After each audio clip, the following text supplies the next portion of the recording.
grabbed me and she says, "You've got to tell my children about me falling into the pig slop because they don't believe it's true." And it happened. Milton had an automated what? Milton had an automated pig farm. Right. I don't know how it worked, but it automatically washed all the pig slop into a big pit. Right. And Minda and I are out walking, and as we're walking by, Minda fell into this, and she's like up to here in pig shit. Oh no! Fortunately, she fell right by the edge, so I didn't have to go in to save her. I could just pull her out. So here's this child, and I don't know, maybe 11 years old, 10 years old, I'm not sure how old, but just covered in pig, you know. And we walked her to the farmhouse. Actually, it was the trailer, I guess they got. No, maybe the house. Were you the one that was laughing so hard? No, your mother. I opened that door and saw Minda covered in pig shit and just burst out laughing. And Minda's crying. And Minda's just crying. I hope it was laughing and not screaming or something. No, she just, it was, anyway, that.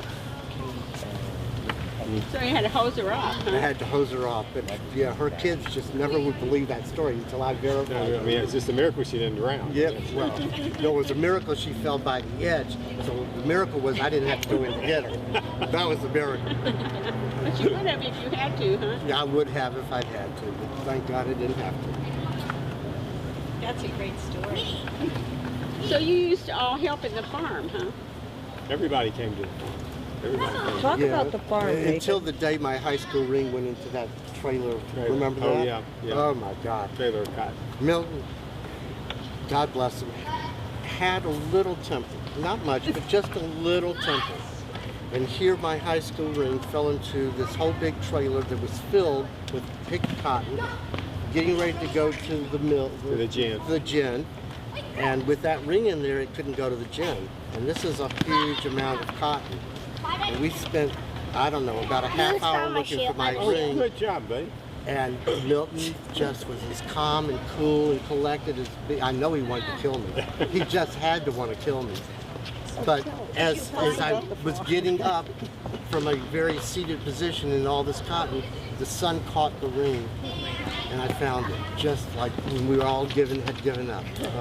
Tell us about the farm. Tell us about the farm, Nathan. Well, my father loved the farm. He absolutely loved the farm. He thought that all of us should be farmers. And medical school, law school, that was just ridiculous. We should all be farmers. So of course he loved the farm, and he thought that was just absolutely the best thing you could be doing. And of course I've got my degree in agriculture, and Avery got his degree in agriculture. That wasn't exactly a waste, huh? And you know, so we stayed involved in farming. But he loved the garden, and he always had to have a huge garden. And you remember the garden, and we all hated the garden. We couldn't understand. You had to throw away most of what it made. Nobody could ever eat as much as that garden produced. We would go to White Wave Pharmacy. We'd take boxes of vegetables to White Wave Pharmacy. Anybody that could possibly use the vegetables, but he loved that. Has anyone talked about Sarah and Ted Livingston? Have we heard stories about Uncle Ted? No? I'll tell you one story about Uncle Ted. I'll tell you, and I can tell you one story too. Go ahead. Well, wait, I want to tell stories. Okay. All right, Uncle Ted. When we were children, we always went to spend the summers with Uncle Ted and Aunt Sarah because they lived in Pleasantville, New Jersey, and that was very close to Atlantic City, New Jersey. How did they get to Pleasantville, New Jersey? We drove everywhere. No. We went. End up? Well, they were pharmacists, and they were actually, Uncle Ted's family was in New Jersey, and so that seemed a reasonable place for them to settle, was in New Jersey. Cousin Annie, I don't know how many of you remember Cousin Annie? Aunt Sarah was the pharmacist, Uncle Ted was not. And Aunt Sarah was the pharmacist, right, because they were all the Lubchanskis, they had to be pharmacists, except for my mother, who refused to be a pharmacist and became a social worker. She was a history major. She was a social worker, and that's another story. But Uncle Ted, every summer we would go to stay with them and go to the Atlantic City to be on the ocean. And one summer they sent me by myself, and I get off the plane, and you have to know Uncle Ted. He was so gruff, and he was just, he scared everyone. I get off the train, and he looks at me and he says, I thought they were sending us the boy. And that was it. And I spent the summer there. Also, I'll never forget, I was about 7 years old, and I had just gotten an autograph book, and we went to a family event, and Uncle Ted writes in the book, "Come east, young lady, where the men are men and the women are double-breasted." I was so horrified. This was in my autograph book. I didn't know whether to tear it out, scratch it through, or just grin and bear it. When I got engaged to my husband, David Baker, who was stationed in Cape May, New Jersey, he had a leave. And he said, "What should I do on my leave?" And I thought, this is the test. I said, "I have an Aunt Sarah and an Uncle Ted, and they live in Pleasantville, New Jersey, and I think you should go up to Pleasantville for your leave for 3 or 4 days, and they'd love to have you." So I call my Aunt Sarah and I say, I think I'm going to marry this guy. We've kind of engaged, and he's going to come spend 3 or 4 days with you. And I thought, this is the test. If he survives this weekend with Uncle Ted Livingston, then I know it's for real. So we will be married 52 years. I guess Uncle Ted behaved himself a little. Mazel tov. That's a great story. What was your story? I heard all the stories about Uncle Ted. I'd been around him. I'd often seen him behave in the manner you're talking about. Every time I was with him, he was so nice to me. And I remember when Aunt Sarah was sick or maybe in the hospital, and I went by and picked him up and went and had a meal together, and always so nice to me. And Uncle Irving was the same way. But he would come in and yell at Sandy and yell at Alan and nice to me. So, you know, it's... So my uncle, what I remember about this guy always treated me so nice. That's when he had moved to Memphis. He'd mellowed by then. He was in Memphis, right? Yeah. He was in Memphis. He was always nice. When I graduated high school, I gave myself a trip to New York and stopped in Philadelphia and Atlantic City, Pleasantville. And Mom warned me, pre-warned me, because I had never met Uncle Ted. You know, had told me that this is a little rough. He's going to be very sarcastic, and what you should do is just give it right back to him, and he'll be your best friend. Yeah. So, and that's exactly what I did, and we always got along famously. Yeah. I have one other Uncle Ted story. This is about Carol Jean Levine, Carol Jean Whitebook Levine. She was about 12 when she went to visit them, and they had a drugstore, of course, and they had ice cream. They had a soda fountain, always the soda fountain in the drugstores. And she got an ice cream cone, and Uncle Ted was up taking care of the books, and she walks up to him and he says, "Who are you?" She says, "Well, I'm Carol Jean Whitebook. I'm visiting you, Uncle Ted. I'm visiting you." She got so nervous, she took her ice cream cone, she did like this, and it plopped on top of his head. And that was always a great story because she did live to tell it, and that was that. And it wasn't on purpose. No, and she was horrified. You know, there it is, a double dipper right on top of Uncle Ted's bald head. I can tell you about Betsy's husband. David was my roommate in law school. And so I get this call. David and I signed on with a firm in New York, and we were going to room together in New York. Betsy said, "Can I come by and talk to you about something?" And so she drives by and picks me up, and she says, "David wants to marry me." I said, "I think that's great, but get a 2-bedroom apartment in New York." She says, "No way." She figured that anybody who could live with me, she could live with. Tell them about the shoe store and the wedding. Oh, well, I was picking everybody up at their wedding and taking them from the airport to where they were staying or to our house and back and forth. David had to go have his shoes shined. What am I going to do with him? So I took him to the shoe store and I said, this is a good place for him. I'll know where he is. So about 2 hours later, I go there and pick him up.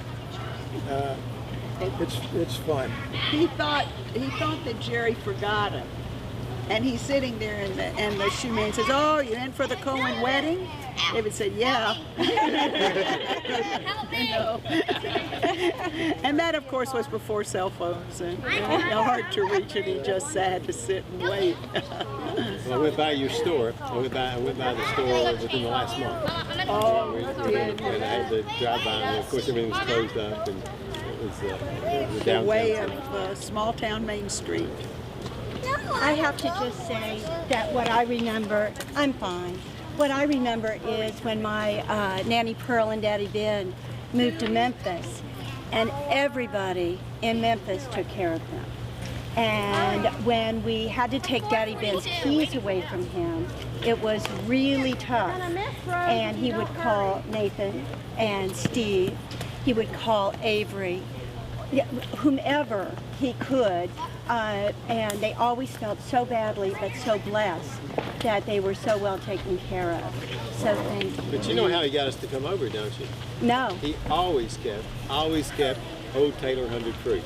And I so love no it. matter how old we were, and we'd be in there with Aunt Pearl, and he would kind of do like this. We all knew what that meant. We'd go in the kitchen and shots of Old Taylor 100 proof.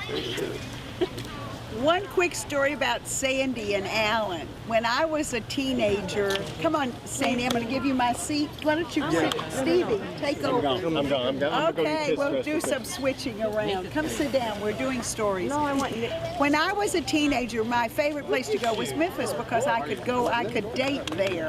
And I always stayed with Bess and Irv. And Sandy and Alan were little bitty boys. And Bess and Irv were great. They'd let me stay out as late as I wanted to, and I was having such a good time. And about 6 o'clock every morning, you know how you feel that presence?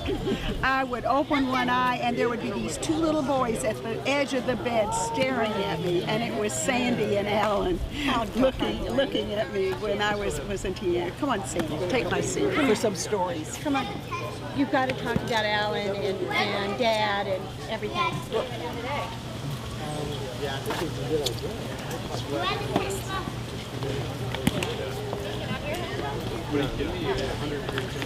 When I first met you, Sandy, you talked about weddings. You talked a lot about weddings, and Steve played a big part in those weddings. What you're about to hear is grossly exaggerated, cannot be substantiated, and it is no way real. It is viral and virtual. And the fact that there may be younger members of our family viewing this, I'm probably not going to be able to share any of the details that Steve is referring to in that.